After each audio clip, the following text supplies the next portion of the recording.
শ্রেষ্ঠ দিন জুমার দিন, সপ্তাহের মধ্যে শ্রেষ্ঠ দিন শুক্রবার জুমার দিন।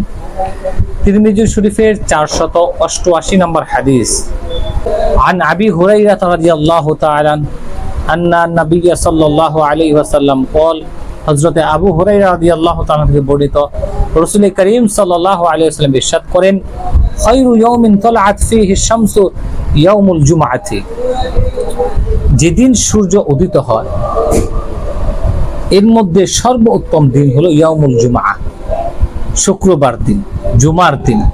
ফীহি খুলিকা আদম, ফীহি খুলিকা আদম, সেই দিন জুমার দিন আদম আলাইহিস সালামকে সৃষ্টি করা হয়েছে।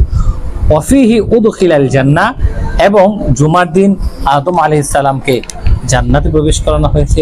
ওয়াফিহি উখরিজা মিনহা, এবং জান্নাত থেকে বের করা হয়েছে আদম আলাইহিস সালামকে শুক্রবার দিন। ওয়ালা তাকুমুস সাআতু ইল্লা ফি ইয়াউমিল জুমআতি, আল্লাহ রাসূল সাল্লাল্লাহু আলাইহি ওয়াসাল্লাম বলেন কিয়ামত সংঘটিত হবে না কিন্তু জুমার দিন, অর্থাৎ কিয়ামত সংঘটিত হবে জুমার দিন। হযরত আদম আলাইহিস সালামকে সৃষ্টি করেছেন জুমার দিন, তাকে জান্নাতের মধ্যে প্রবেশ করেছেন জুমার দিন, তাকে জান্নাত থেকে বের করেছেন জুমার দিন, কিয়ামত কায়েম হবে জুমার দিন। এর জন্য জুমার দিন হলো সপ্তাহের মধ্যে সবচেয়ে উত্তম দিন।